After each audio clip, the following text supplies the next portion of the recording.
Por incrível que pareça, nós vamos aprender muito em pouco tempo. Você vai precisar ouvir mais de uma vez o que vai ser falado aqui, mas vai te ajudar muito, porque nós vamos aprender muito em pouco tempo. Nós vamos aprender que o governo soberano sobre a criação é do Trino Deus. Deus tem autoridade, tem poder, é Senhor, é juiz, é Salvador da criação. Nesse sentido, o Trino Deus está no trono, mas precisamos lembrar que possivelmente o trono deve ter um trono lá nas regiões celestiais, não duvidamos disso, mas não temos certeza, não chegamos lá. Mas o mais importante da ideia do trono, Deus está no trono, no livro de Apocalipse, não é tanto um lugar físico, é a ideia que o governo soberano sobre a criação é de Deus. Não significa que Jesus estará por toda a eternidade sentado num trono, possivelmente não estará, mas quando a Bíblia diz que Deus está no trono, refere-se ao seu poder, à sua autoridade sobre a criação. Então, num certo sentido, Deus está no trono porque essa é a ideia do simbolismo. Mas, literalmente falando, não é Deus que está no trono, é o trono que está em Deus. Deus tem todo o poder, toda a autoridade sobre a criação. O Trino Deus, Pai, Filho e Espírito Santo, está no trono. E o gerente dos juízos insondáveis de Deus, biblicamente falando, é Jesus. Porque ali na Trindade ele recebe do Pai todo o poder, toda a autoridade. Foi o que ele disse na voz passiva: toda a autoridade me foi dada no céu e na terra. Me foi dada é voz passiva no português e no grego. Ele recebeu de alguém, ele recebeu de Deus Pai.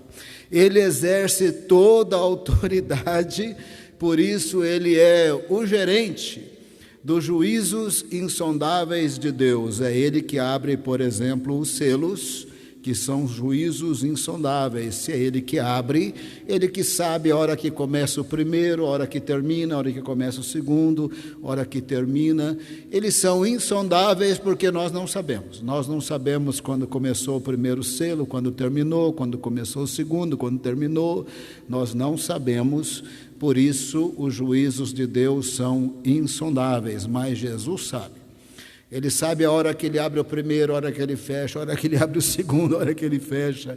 Ele é o gerente dos juízos insondáveis na Trindade. Quando falamos que o Trino Deus tem todo o poder, toda a autoridade, o Trino Deus está no trono. E quando falamos que Jesus exerce todo o poder, toda a autoridade, isso é verdade porque está na Bíblia, mas também está na Bíblia que ele não age independente do Pai, então é uma corregência. Ele só faz aquilo que ele vê o Pai fazendo, então existe uma corregência entre o Filho, o Pai e o Espírito Santo.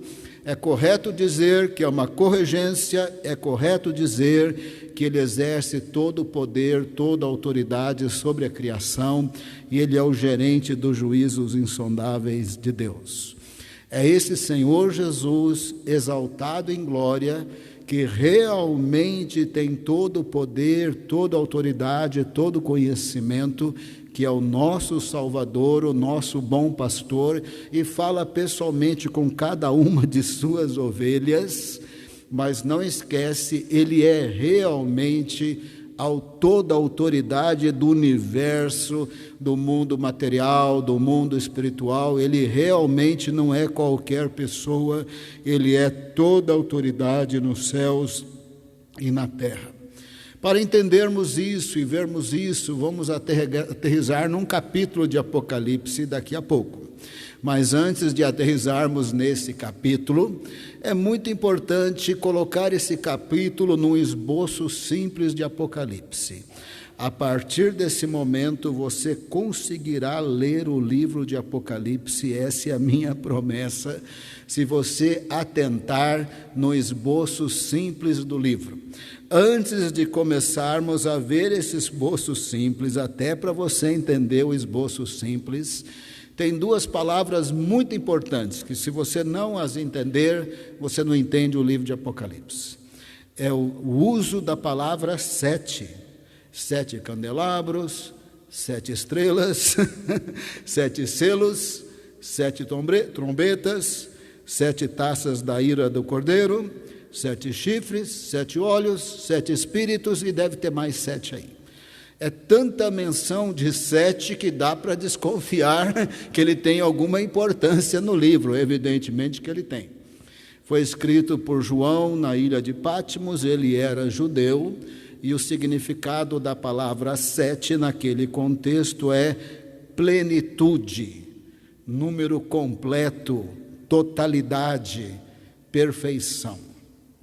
Então, quando Jesus, no capítulo 1, está exaltado em glória, e ele passeia no meio dos 7 candelabros, e o capítulo 1 diz que são as 7 igrejas que vão receber 7 cartas no capítulo 2 ou 3, refere-se à totalidade da igreja ao longo dos séculos. Quando as 7 estrelas são 7 anjos, refere-se à totalidade de líderes da igreja ao longo dos séculos. E Deus tem um recado, Jesus no trono tem um recado para a igreja, recado cheio de mistérios, simbolismos, a gente mais boia do que entende, quase que fala, Senhor Jesus, não dava para falar um pouco mais claro? Possivelmente não dava por vários motivos, mas é possível entender o livro. Ele mandou um recado para a totalidade da igreja. Aquelas 7 igrejas têm características boas e más, valeria a pena considerar, numa certa ocasião, as 7 de uma vez, mas aqui é um resumo, aqui basta dizer, ou elas estão na doutrina correta, mas coração muito frio, gelado, Deus é o último lugar, ou eles estão meio com imoralidades sexuais, ou estão envolvidos em feitiçaria. É possível crentes se envolverem em feitiçaria, em movimentos secretos, é uma longa história, não quero citar nome aqui numa live, mas isso tem acontecido ao longo dos séculos, esses envolvimentos com o ocultismo. Ali Jesus tem basicamente 3 exortações: arrependam-se, santidade e persevera. Jesus, exaltado, passeia nos 7 candelabros, no meio das 7 igrejas, manda um recado para a totalidade da igreja ao longo dos séculos, totalidade de líderes ao longo dos séculos: arrependimento, santidade e perseverança. A despeito das características das 7 igrejas, podemos resumir que Jesus está dizendo arrependimento, santidade, perseverança. Por quê? Porque a igreja passará pelos juízos insondáveis de Deus ao longo da história. A igreja estava passando pelas atrocidades, injustiças, corrupções do Império Romano, que era muito sanguinário. A igreja foi dizimada aqui e ali ao longo do Império Romano e ao longo da história, e mesmo hoje, em lugares que têm governos totalitários.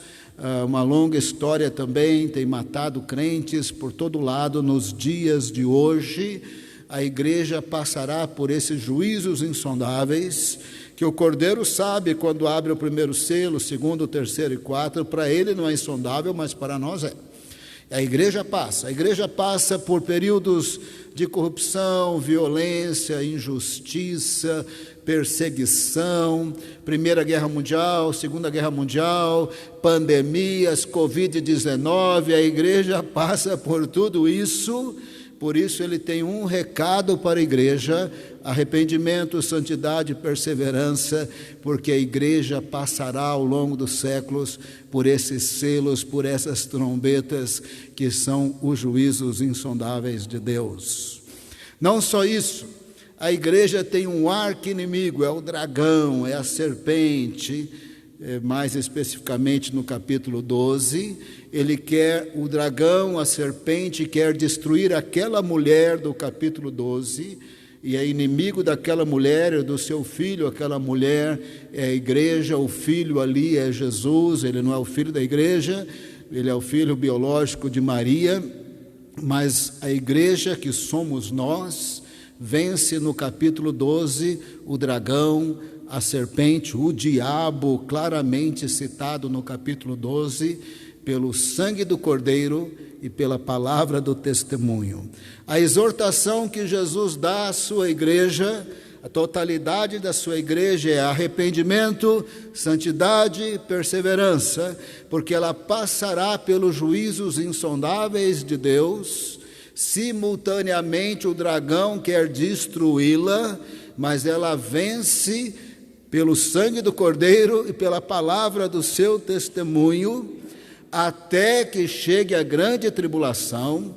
Finalzinho da grande tribulação é a guerra do Armagedon, e aí Jesus volta e começa a plenitude do reino de Deus.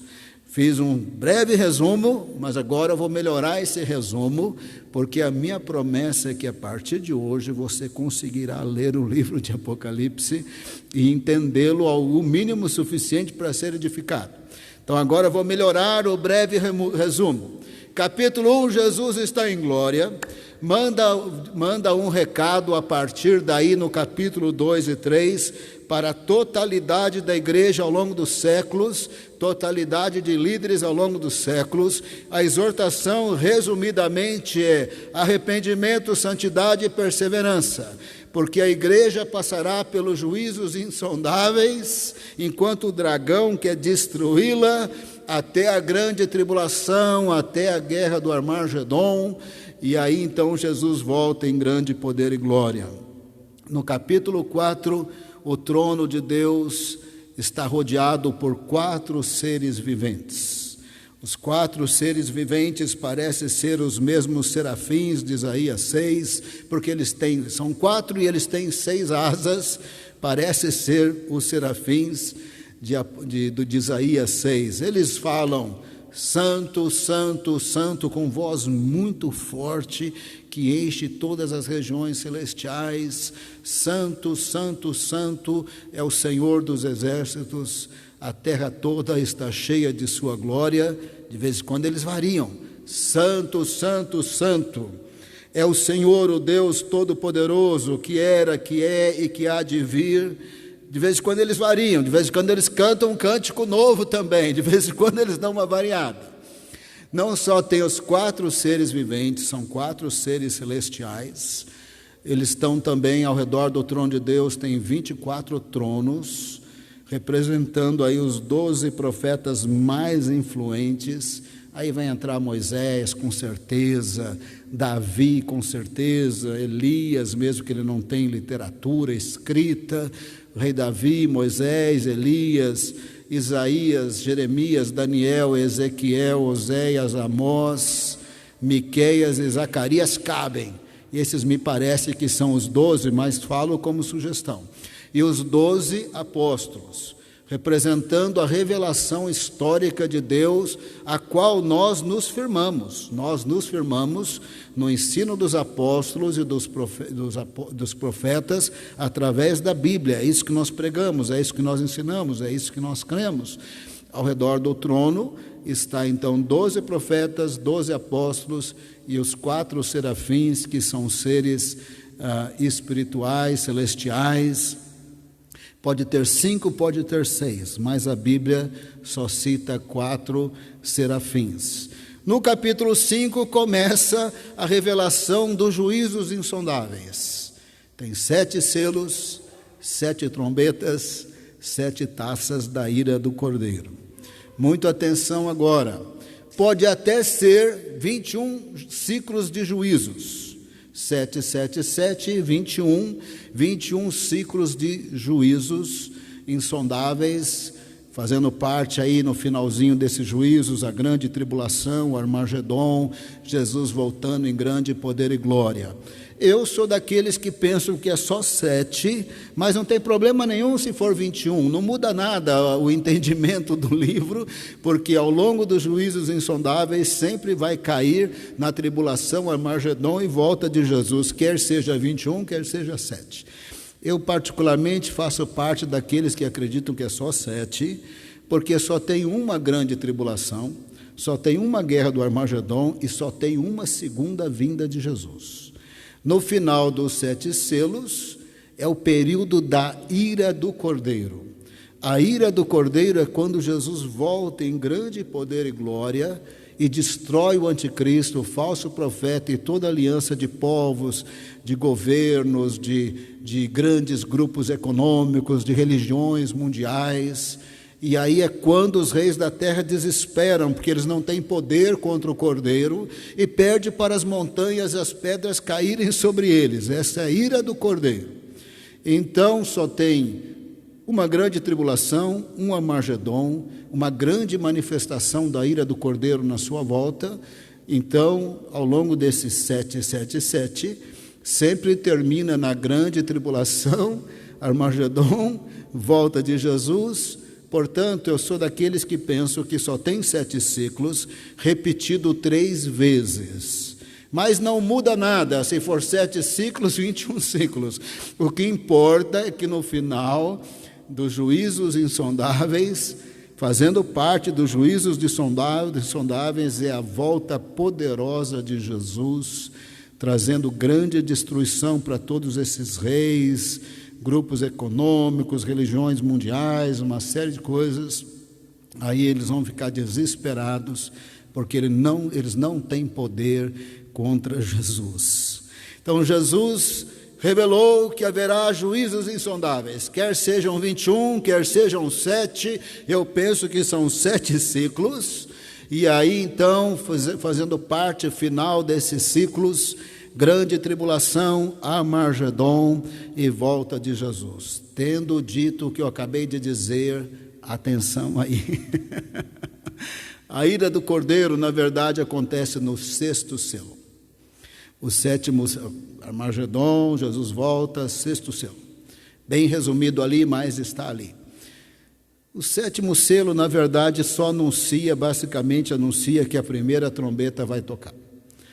Agora, a ira do Cordeiro, Armagedon, volta de Jesus, ressurreição dos mortos em Cristo, igreja arrebatada, está na 7ª trombeta.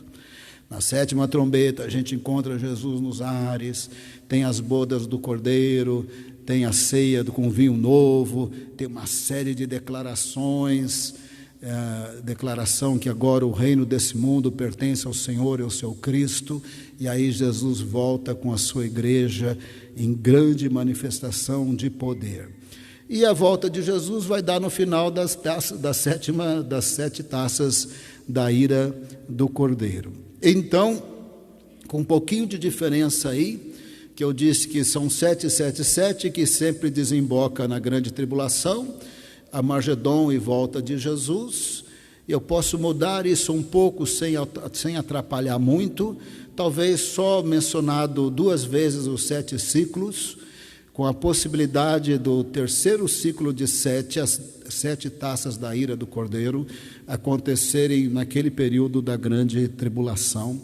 Possivelmente isso também pode acontecer. Então, o Senhor vai revelando em Apocalipse esses ciclos de juízos insondáveis. Aí quando chega no capítulo 12, que eu já mencionei, a mulher é a igreja, o filho da mulher é Jesus, o dragão persegue a mulher, é a igreja, somos nós, e a igreja vence pelo sangue do Cordeiro e a palavra do seu testemunho. Aí começa o capítulo 13. Capítulo 13 não é desenho japonês, cheio de monstro. Tem a besta da terra, a besta que sai do mar, parece 2 monstros que vão lutar com Godzilla, não é verdade? Mas não é nada disso. É linguagem figurada. As 2 bestas é o anticristo e o falso profeta, que liberados pelo Senhor Jesus enganarão a humanidade toda e dominarão toda a humanidade. Enganarão porque nesse período que o Senhor do trono der essa liberdade, o diabo fará através deles sinais iguaizinhos os espetaculares dos dias de Elias. Até fogo do céu vai cair. Vai enganar muita gente. Na Bíblia caiu o fogo do céu só em Sodoma e Gomorra e nos dias de Elias. Não caiu mais. Agora, nos dias do anticristo, eles enganarão a humanidade, porque o Cordeiro dará liberdade para que o mal prolifere, já que o mundo não quer Deus. Até fogo vai cair do céu, eles vão enganar a humanidade inteira. E Jesus diz, com exceção dos escolhidos, com exceção dos crentes, eles vão enganar absolutamente todo mundo. Capítulo 13, falando dessas duas bestas, em linguagem figurada, porque não são monstros que vão brigar com Godzilla, é o anticristo, é o falso profeta, e nessa linguagem figurada eles têm muitos chifres, e aqui é outra palavra importante, a palavra sete e a palavra chifre. Chifre no Israel antigo referia-se a poder, a autoridade de um reino ou de uma pessoa. Quebrar o chifre era quebrar a autoridade. Quando num dado momento nós veremos ainda hoje que Jesus tem 7 chifres na linguagem figurada, na linguagem simbólica, porque ele não tem literalmente 7 chifres, significa pleno poder, totalidade de poder e autoridade. Quando fala que Jesus tem 7 olhos e 7 espíritos, é a linguagem figurada, simbólica de Apocalipse, ele tem a totalidade do Espírito Santo de Deus. Nesses monstros que parece que vão lutar com Godzilla no capítulo 13, que na verdade é o anticristo e o falso profeta, tem chifre para cá, um chifre para lá, refere-se a governos em aliança, podendo ser poderosos grupos econômicos. Tem na Terra hoje alguns grupos econômicos cujo lucro anual é 10 bilhões, 15 bilhões de dólares. Tem países na África que não têm esse dinheiro no cofre. Entre religiões mundiais, movimentos mundiais, grupos econômicos, governos, estarão todos aliançados contra o Cordeiro, na época da grande tribulação. Esses chifres representam essas áreas de poder, influência, governo, grupos econômicos. Não são monstros que vão brigar com Godzilla. A queda da Babilônia é a queda do governo mundial do anticristo, quando Jesus volta. Então nós temos a volta poderosa de Jesus no capítulo 19 com a sua igreja, quando uma voz lá, um anjo fala, junta as aves de rapina, porque vai cair muita gente morta. Quando Jesus volta, cai muita gente morta. Na guerra do Armagedon, vai cair muita gente morta, o anticristo vai ser derrotado, o falso profeta vão ser colocados no lago de fogo, e é tanta gente morta, e de tal maneira que não dá tempo de enterrar, não tem caixão para todo mundo, e tem uma voz que fala, olha, pode juntar as aves de rapina e começar a comer, porque não tem tempo de enterrar essa turma na hora que Jesus voltar. Nós estamos nos dias que muito fala-se da volta de Jesus, por causa de 2 sinais. Há muitos sinais que estão intensificados, mas eles não davam uma dica como 2 sinais no momento. Para não falar que tem guerra, rumor de guerra, fome, ao longo da história sempre teve terremoto. Tem terremotos na antiguidade muito mais poderosos que os terremotos dos nossos dias, mas eles estão intensificados nesses dias com certeza. Mas tem 2 sinais que só não vê quem não quer ver. Este evangelho do reino chegará em todo o mundo como testemunha às nações, e então virá o fim. Jesus falou isso como um dos sinais da sua volta. Mateus 24, ele está respondendo a pergunta, quais são os sinais da sua volta? Ele diz, quando o evangelho chegar em todas as línguas, então chegou o tempo. Ele não falou o dia, a hora, mas ele disse que é o tempo. O evangelho está chegando em todas as línguas, pela primeira vez da história nos nossos dias. Tem informática hoje, tem grandes organizações missionárias, tem as pesquisas mundiais, elas não saem na Folha de São Paulo, nada, porque não é interesse do movimento missionário, de tal maneira que nós podemos dizer que o evangelho está chegando em todas as línguas nos nossos dias. Que demorem mais 15 anos, 20 anos, é coisa dos nossos dias. E a guerra do Armagedon jamais aconteceria, Se Israel não voltasse a existir, é que não estamos santificando Israel, ele é menorzinho, Palestina é piorzinho, não se trata disso. Israel é instrumento de Deus ao longo da Bíblia, é nação santa, reino de sacerdotes, por graça e misericórdia de Deus, e não porque é melhor. E cumpriu-se ao longo da história por meio daquele remanescente fiel. Quando nós estamos aqui pregando a partir da Bíblia judaica, então Israel, nação santa, reino de sacerdotes, está fazendo o seu serviço através da Bíblia. Não esquece, lá no trono tem um judeu da tribo de Judá. Não esquece que os 24 que estão lá são judeus também. Então, na guerra do Armagedon, é necessário que Israel voltasse a existir e que Jerusalém voltasse a ter domínio judaico para ser odiada, como você percebe que ela é odiada. Só que esse ódio vai aumentando, vai aumentando, vai aumentando, vai aumentando. Na grande tribulação, na época do anticristo, vai estar fervendo a chaleira, e aí vai haver esse grande ajuntamento para a destruição de Israel ao redor de Jerusalém, quando Jesus voltará para livrar Israel, porque a honra de Deus e o nome de Deus está ligado às suas promessas. Se ele disse que formaria uma nação do nada para abençoar todas as famílias da terra, se você destruir essa nação, você destrói, entre aspas, a fidelidade de Deus, a honra de Deus. O anticristo sabe disso, ele vai tentar, vamos fazer picadinho de Israel, e é a hora que Jesus volta é o ápice dos juízos insondáveis, é a hora então que Jesus volta, e aí começa a plenitude do reino de Deus. Se você ouvir esse resumo aqui de Apocalipse, você vai conseguir ler o livro.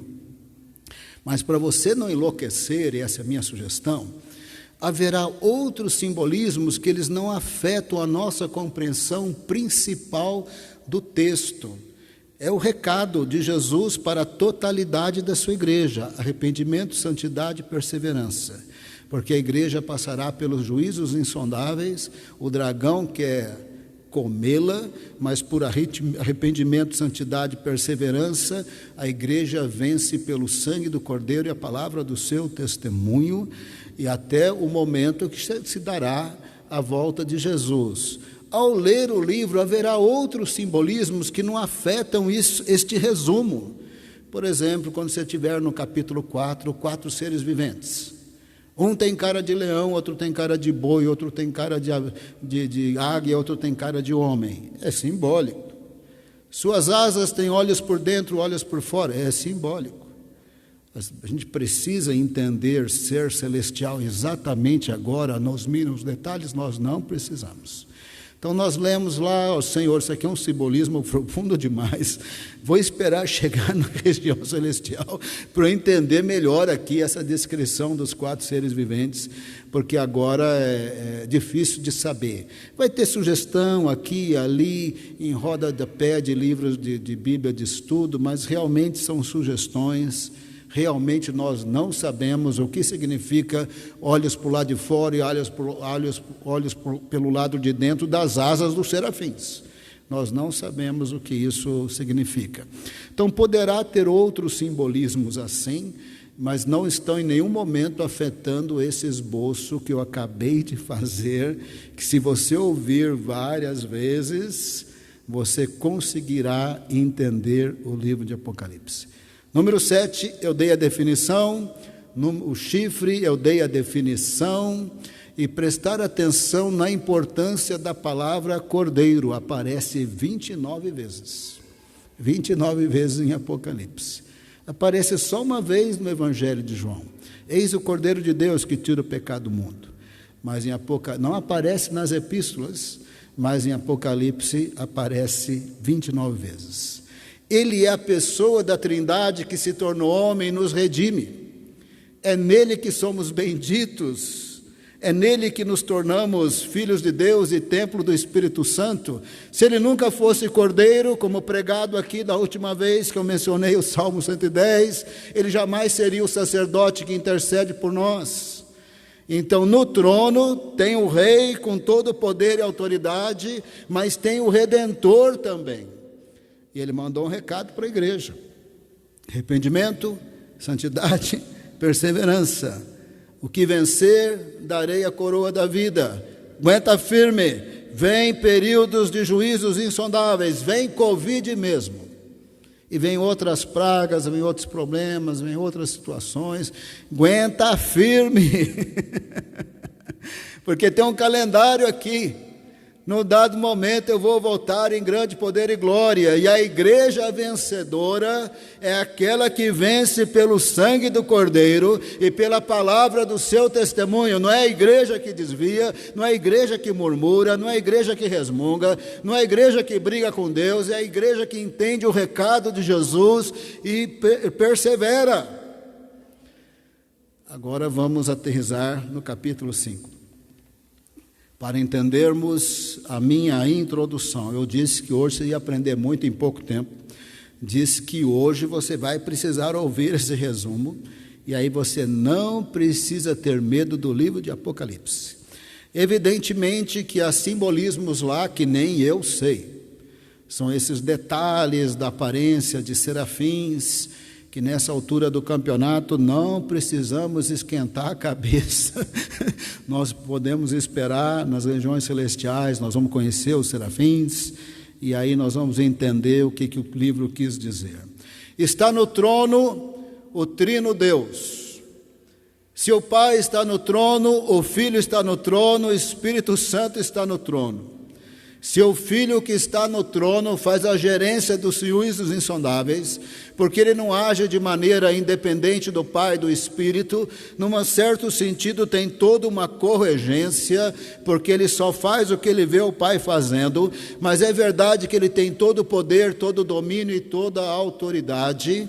Por isso nós lembramos no verso 1.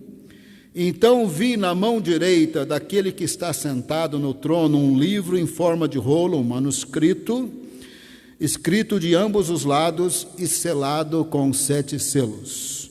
O Pai está no trono e ele está segurando o manuscrito com 7 ciclos. Talvez só 7 ciclos, como eu disse, talvez 7 ciclos descrito 2 vezes, e o terceiro as 7 taças, quem sabe na tribulação, ou não, 3 ciclos de 7, um ciclo de 7 repetido 3 vezes, ou 21, não importa, no fim vai dar tudo certo. Jesus volta, vence no Cordeiro, vence lá no Armagedon e tem a plenitude do reino de Deus. O Pai está no trono segurando o rolo, o manuscrito com 7 selos. Verso 2: eu vi um anjo poderoso proclamando em alta voz: quem é digno de romper os selos e de abrir o livro? Para pensar, porque nós já temos uma ideia aqui do texto. Os selos têm a ver com juízos insondáveis. Quem que você acha que é digno? Quem no céu, na terra, debaixo da terra, é digno de gerenciar juízos insondáveis dos seres criados por Deus? Nenhum.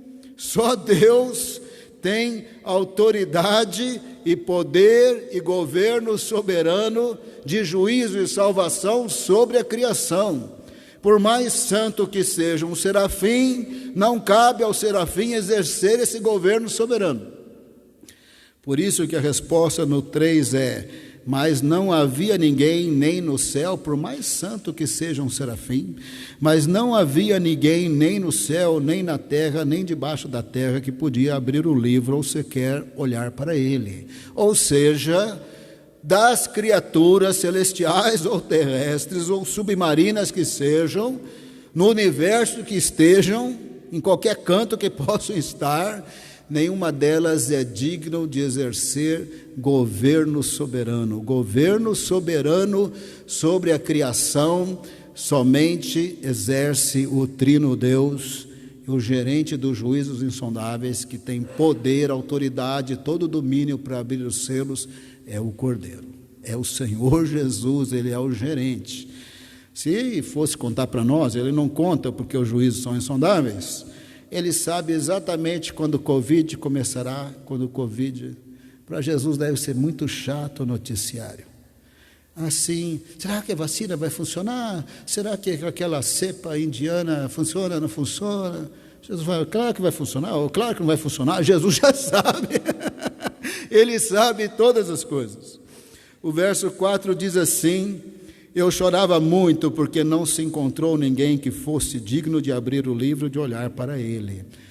Meu desejo, com bastante respeito ao apóstolo João, estava com 90 e tantos anos na ilha de Patmos, é entrar no livro. Sacudir João. João, para pensar, João. Quem criou o mundo não o conheceu. Para pensar, João, foi você que escreveu.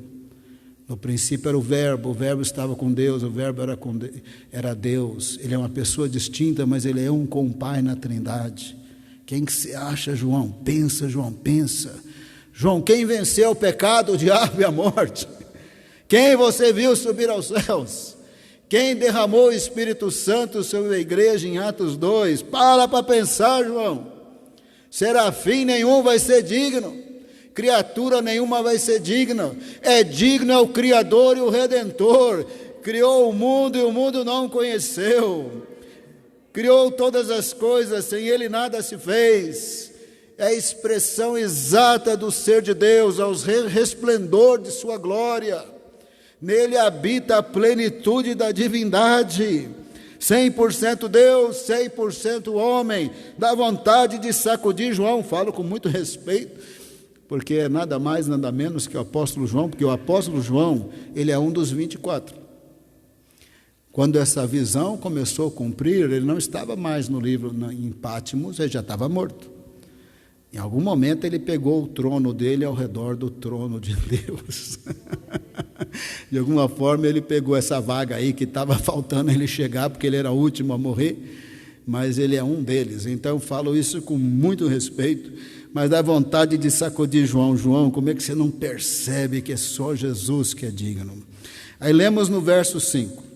Então um dos anciãos me disse, não chore, eis que o leão da tribo de Judá, a raiz de Davi, venceu para lhe abrir o livro e seus 7 selos. Aqui um dos anciãos disse, o gerente dos juízos insondáveis, João, é nada mais, nada menos que Jesus.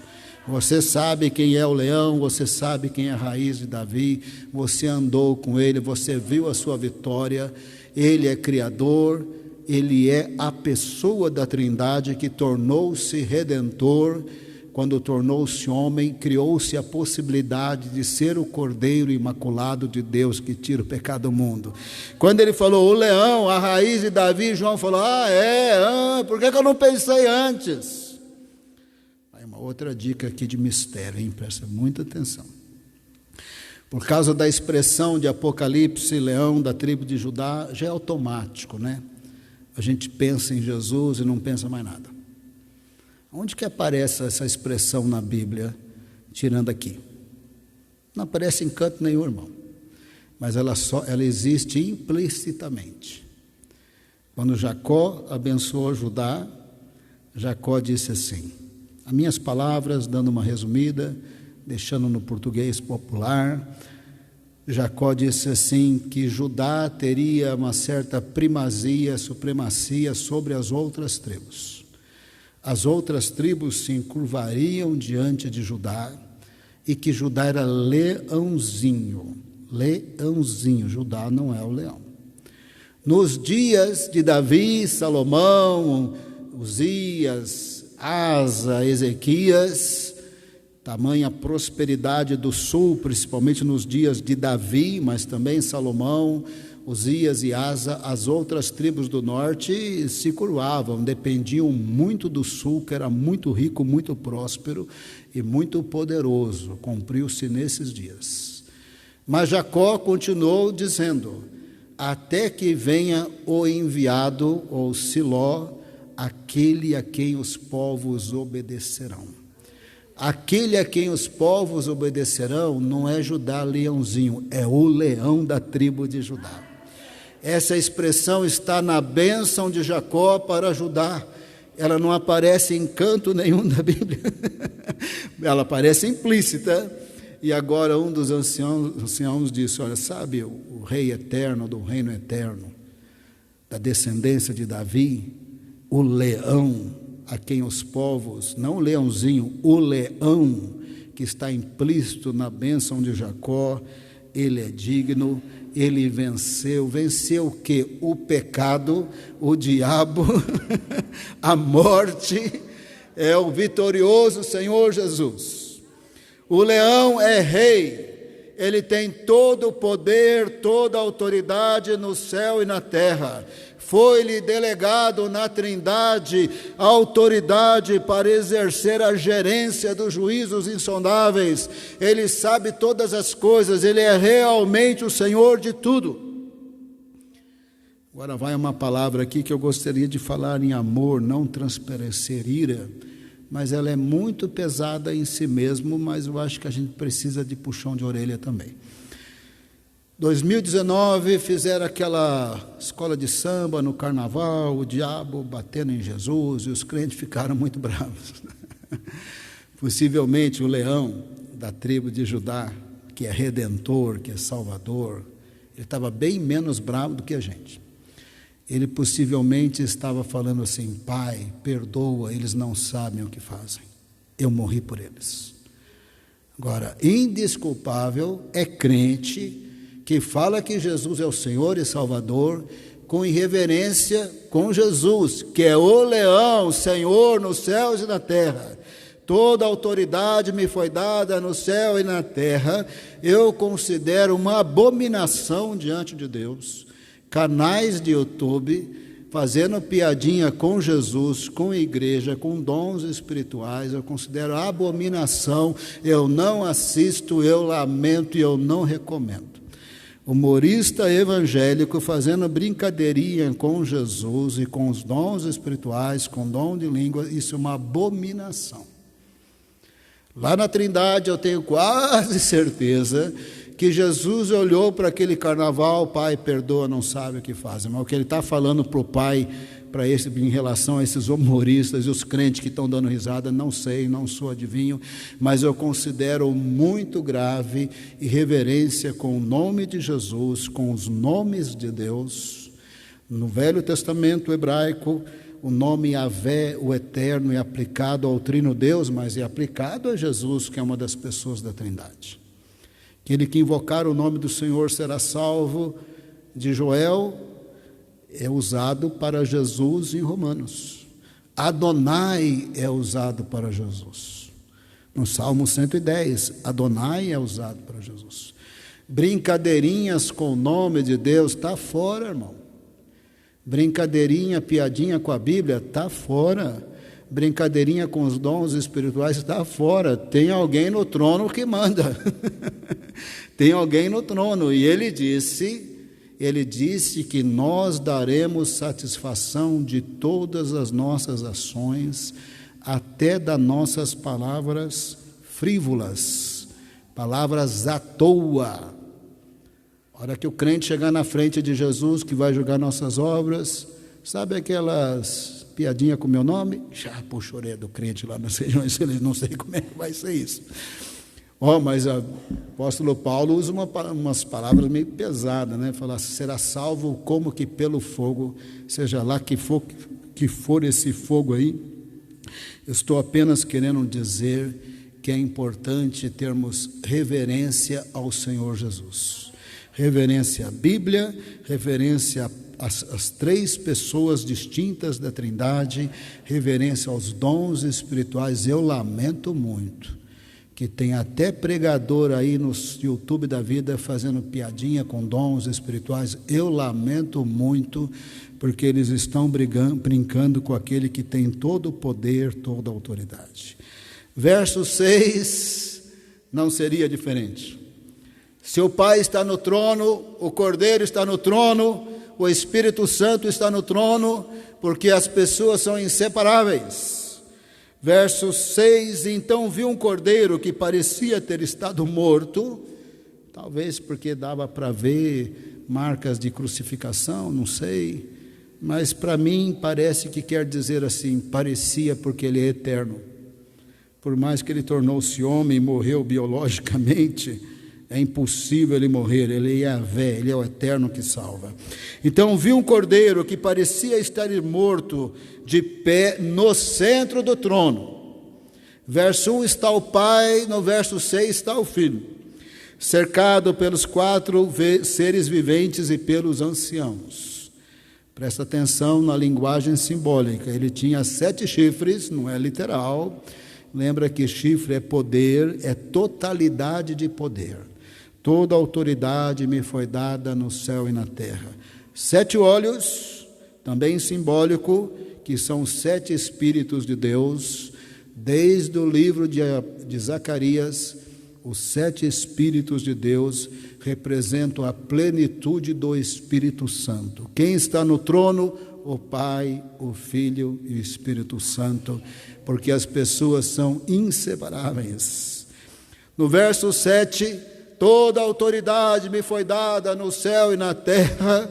Ele já tinha recebido toda essa autoridade, e aqui o verso 7 fala que nessa capacidade o Pai entrega o manuscrito com 7 selos. Quem faz a gerência dos juízos insondáveis de Deus é Jesus. Se tiver um terremoto em algum canto da terra, saiba que Jesus está sabendo. Se tiver uma enchente aí, sabe que Jesus está sabendo. Viajei muito pelas regiões restritas do mundo, onde tem uma poderosa religião aí que persegue crente, não quero falar o nome em live. Eu sei que Jesus é o Senhor sobre todas as coisas, mas aquela área tão proibida, tão restrita, tão perseguidora, te deixa um pouco em crise, né? Porque você fala, Senhor, mas o Senhor manda em tudo, por que o Senhor está tolerando isso aqui? O Senhor manda em tudo, Senhor, por que o Senhor está tolerando isso aqui? Claro que o Senhor disse que haveria perseguições, que haveria oposição e que nós até morreríamos. Falei, Senhor, mas o Senhor pode dar um avivamento aqui? Estava na minha discussão ali com Deus, porque essas marchas que temos no Brasil, essa liberdade toda, não existe nesses países os quais eu passei, e a gente quase que pira, sabe, porque estava nos anos 90, Goiânia é do Senhor Jesus, Araçariguama é do Senhor Jesus, São Paulo é do Senhor, a Globo vai cair, sabe, lembra dos anos 90? Aí você chega nesses países, o crente não pode gritar, porque se ele gritar ele é morto. Aí você ficava em crise, né? E fui orando, e fui orando, e fui orando, e fui orando. Aí o Senhor falou no meu coração, eu sou Senhor até nessa região. Se a palavra do Senhor diz que há espíritos de anticristo atuando na terra, é porque eu permito e está atuando aqui. Se esse esfriamento aqui é parte de um juízo meu, porque séculos atrás eles ouviram de Jesus, isso é problema meu. Eu continuo Senhor sobre os céus e terra. Foi tão forte, irmão, que eu viajei naquele país, mas numa tranquilidade. Jesus manda aqui também, Jesus manda aqui também. Mas me deu uma paz, porque é perturbador você viajar num país de 10 milhões de pessoas e só tem 600 crentes. E crescendo a igreja bem devagar. E aí, com essa experiência que eu tive com Deus, me acalmou. Verso 7. Ele se aproximou, o Cordeiro está no trono, mas ele aproxima-se do Pai, porque são pessoas distintas. No princípio era o Verbo, ele estava com Deus e ele era Deus. Ele se aproxima, mas ele está no trono. E recebeu o livro da mão direita daquele que estava sentado no trono, agora na Trindade é delegado a Jesus. Porque ele é o leão, junto na Trindade ele é Criador, mas ele é que tornou-se homem para ser Cordeiro. Ele não só é o Senhor na criação, da criação por ser uma pessoa da Trindade, mas ele é o único Redentor entre as pessoas da Trindade. O Pai disse, olha, juízos insondáveis sobre a criação, sobre a sua gerência aqui. Você que vai executar esse negócio aqui. Verso 8. Conforme o cordeiro, o leão, recebeu o manuscrito dos juízos insondáveis, possivelmente só 7 ciclos de juízos, ou 21, não muda nada, no fim vai dar tudo certo, ele vai voltar em grande poder e glória. Verso 8. Ao recebê-lo, os 4 seres viventes e os 24 anciãos prostraram-se diante do Cordeiro. Cada um deles tinha uma harpa e taças de ouro cheias de incenso, que são as orações dos santos. Eles representam toda a revelação histórica de Deus, que leva ao longo da história milhões de pessoas para Jesus, e essas milhões de pessoas passam pelos juízos insondáveis e estão enfrentando o dragão dia e noite, e aflitos e atribulados eles clamam, e de alguma forma essa revelação histórica de Deus, representada pelos profetas e apóstolos, está ali. Olha o resultado aqui do nosso fruto, a nossa turma lá está sofrendo muito, eles representam que as orações chegam até o trono. Quando a igreja está sendo morta, quando nossos irmãos morrem por Jesus, quando algumas pessoas morrem de Covid, a gente não entende, tudo isso lá chegou no trono, irmão. Jesus tem toda a autoridade, mesmo quando a gente não entende. Não tem ninguém morrendo que Jesus não saiba. Tem ninguém morrendo que já não é abraçado pelos anjos, levado para o paraíso. Mas mexe com a gente, né? Tem algumas coisas assim, são horrorosas demais. Verso 9, serafins mudaram o repertório. Chamou a atenção lá no céu. E eles cantavam um cântico novo, mudou. Santo, santo, santo, mas agora mudou. Cantavam um cântico novo. Tu és digno de receber o livro, de abrir os seus selos, pois foste morto e com teu sangue compraste para Deus homens de toda tribo, língua, povo e nação. Jesus é digno por 300.000 sentenças que eu posso pensar. Ele é digno porque Ele é Criador, porque Ele é bondoso, porque Ele é amoroso, porque Ele é eterno. Ele é digno porque Ele é o Verbo, Ele é a expressão máxima da revelação dele, que Ele é o bom pastor, Ele é o posto das nossas almas, Ele é o pastor. Ele é digno por 500.000 coisas. Mas aqui eles escolheram dizer, Ele é digno porque humilhou-se no tempo e no espaço para ser o Cordeiro de Deus que tira o pecado do mundo, comprando para si homens de toda tribo, língua, povo e nação. Se vai ter essa multidão lá no céu, e a pastora Hilda nos lembrou hoje de manhã, né, quando Deus prometeu a Abraão, em ti serão benditas todas as famílias da terra, só é possível por causa do Cordeiro. Que Deus prometeu para Abraão só acontece por causa de Jesus. E lá nas regiões celestiais, quando tiver essa multidão, eles são resultado da fidelidade de Deus ao falar com Abraão, mas é o resultado também da decisão de Deus antes que houvesse mundo, porque o Cordeiro foi morto antes da fundação do mundo. Tu os constituísses reino e sacerdotes para o nosso Deus, eles reinarão sobre a terra. Esse é um assunto que temos que considerar por si mesmo, não vamos nem falar nada. Vamos para o verso 11. Quando os serafins param de mexer as 6 asas e param de gritar e o céu inteiro ouvir santo, santo, santo, e quando eles se ajoelham e tem esse cântico novo, o pessoal lá no céu fala, peraí, mudaram o repertório. Está acontecendo alguma coisa. Cadê os serafins? Não, estão lá, prostrados. Aí os milhões e milhões de seres celestiais, nenhum deles brincam com o nome de Jesus. Nenhum deles brincam com Jesus. Nenhum deles brincam com os dons espirituais, que é dom do Espírito Santo. Blasfemar contra o Espírito Santo não tem perdão. Nenhum desses seres celestiais brinca com Deus, com o nome de Deus, com a Bíblia, com a glória de Deus. Eles não estão morrendo de medo de Deus, mas eles têm reverência e têm temor. Milhões e milhões, verso 11. Então olhei e ouvi a voz de muitos anjos, milhares de milhares e milhões de milhões, número incontável aqui na nossa cabeça. Eles rodeavam o trono, bem como os seres viventes e os anciãos, agora o céu inteiro ao redor do trono de Deus, e cantavam em alta voz, Digno é o Cordeiro. Céu inteiro, irmãos, céu inteiro. Digno é o Cordeiro que foi morto de receber poder, riqueza, sabedoria, força, honra, glória e louvor, o céu inteiro. Quando você não souber como louvar, eu não sei louvar, decore isso aqui, irmão. Decore isso aqui, o céu inteiro. Os serafins pararam de falar santo para dizer, digno é o Cordeiro. Foi morto, eu lembro que o Cordeiro é o leão, é toda a autoridade. Digno é o Cordeiro que foi morto de receber poder, riqueza, sabedoria, força, honra, glória e louvor.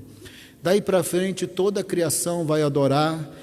Eu não sou muito entendido, mas eu penso que do verso 13 em diante só vai se cumprir no dia que todo olho verá, toda língua confessará e todo joelho se dobrará. Deve ser no esplendor do reino de Deus, quando Jesus voltar em grande poder e glória, e quando mesmo os condenados terão que reconhecer a ira do Cordeiro e o senhorio do Cordeiro. Verso 13: depois ouvi todas as criaturas existentes no céu, na terra, debaixo da terra e no mar, e tudo que neles há, que diziam: aquele que está sentado no trono e ao Cordeiro, seja o louvor, a honra, a glória e o poder para todo sempre. E os 4 seres viventes disseram amém, e os anciãos prostraram-se e o adoraram. O meu resumo de Apocalipse: Jesus tem um recado para a igreja: o dragão não vê a hora de engolir vocês. Vocês vão passar pelos juízos insondáveis.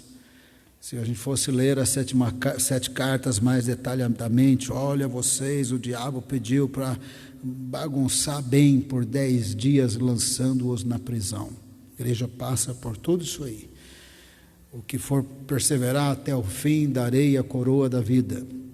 Mas basicamente, arrependimento, santidade e perseverança, nós vencemos pelo sangue do Cordeiro e pela palavra do testemunho.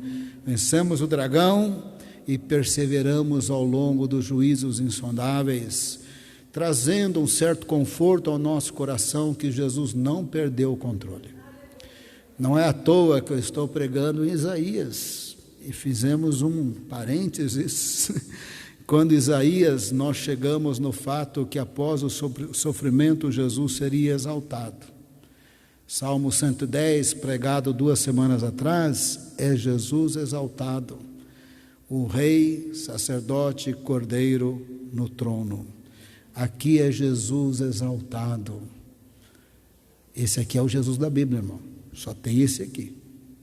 O que ele tinha que sofrer, ser açoitado, caluniado, já passou. Agora ele tem todo o poder e glória, e vai voltar em grande poder e glória. Então poderemos voltar para o livro de Isaías na próxima vez que eu pregar aqui na igreja.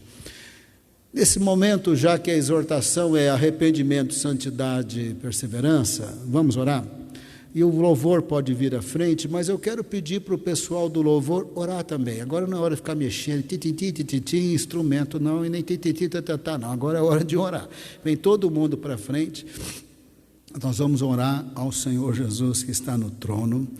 Em seguida nós vamos louvar o Senhor. Talvez nós não vamos ver, mas vai ter anjo aqui louvando com a gente. Vai ter anjo louvando aqui com a gente. E você vai sair cheio do Espírito Santo. Só que você não vai sair cheio do Espírito Santo assim se você for cretinho muito religioso. No final do sermão canta 2 músicas, agora é a terceira. Você sai vazio do jeito que você entrou. Agora, se você entrar na presença de Deus para adorar o Cordeiro, você vai sair cheio do Espírito Santo. Amém? Pode ficar em pé, eu vou orar, você vai orando junto.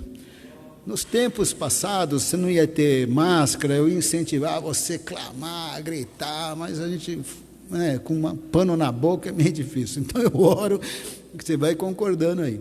Depois, no final da oração, começa um louvor, que nós vamos entrar na presença do Senhor, aí você vai sair cheio do Espírito Santo. Mas se você vier aqui com religião morta, no final do sermão canta 2 músicas, porque se cantar 3 está atrasando o culto, você vai sair vazio do jeito que você entrou. Agora é hora para entrar na presença de Deus. Entrar na presença de Deus. Agora não é hora de programa não, irmão. Agora é hora de entrar na presença de Deus. Não quer dizer que o louvor vai ser eterno, nada disso. De fato, se passar de 3 músicas, vai ser quase que um milagre, que geralmente a gente não passa e não é obrigado a passar. Mas a exortação é que entrar na presença de Deus. Entrar na presença de Deus. Então vai orando comigo, concordando. Senhor amado, obrigado por esse recado final de Apocalipse para a igreja. Esse recado para a totalidade da igreja. Não é à toa que o Senhor revelou juízos insondáveis, porque nós passamos por situações difíceis mesmo. Mas o Senhor exortou: persevera, persevera, persevera. O Senhor também falou que o dragão quer devorar a igreja. Bem no começo de Apocalipse, ele ia jogar 10 na prisão, eles iam ser torturados. E o Senhor disse: persevera, persevera, persevera, porque vence pelo sangue do Cordeiro e pela palavra do nosso testemunho, dando testemunho que o Cordeiro é leão, o Cordeiro é o Redentor, é Criador e tem todo o poder, toda a gerência nos juízos insondáveis de Deus. É Ele que gerencia essas fases todas. É Ele que permitirá a malignidade do anticristo e do falso profeta. É Ele que permitirá o sufoco de Jerusalém no Armagedon. E é Ele que voltará em grande poder e glória. Nós pedimos perdão da nossa incredulidade, da nossa ignorância, das nossas palavras frívolas, de nossas brincadeirinhas com a pessoa do Espírito Santo, com os dons espirituais, com o nome de Deus, com a Bíblia, com cultos evangélicos. Isso é muito mais abominável que escola de samba de carnaval.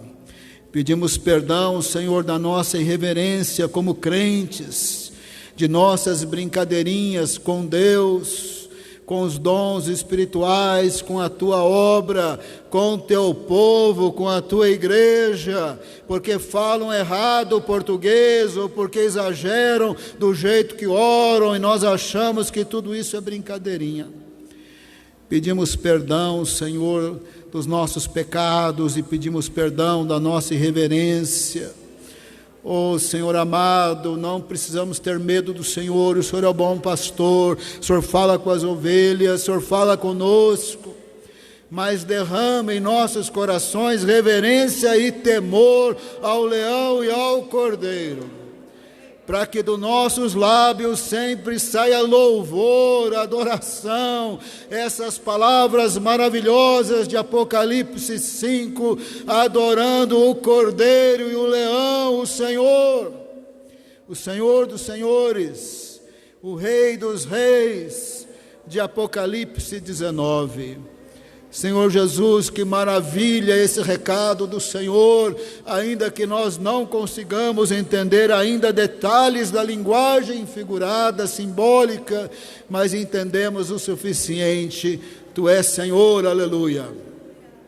Nós somos a igreja lavada e comprada no teu sangue. Nós somos a igreja que passa pelos juízos insondáveis. Nós somos a igreja que passa por Covid-19 e com perdas de alguns irmãos, mas nós somos a igreja eterna, vencedora pelo sangue do Cordeiro. Ele venceu, nós vencemos. Nós somos a igreja que se tornou o templo do Espírito Santo para ser reino e sacerdotes. Derrama do teu poder, perdoa os nossos pecados, encha-nos com o Espírito Santo e nos dê liberdade de louvor e adoração sem religião morta. Coloca louvor na boca do teu povo. E permita, Senhor, que os teus anjos louvem também conosco. Oramos no poderoso nome de Jesus.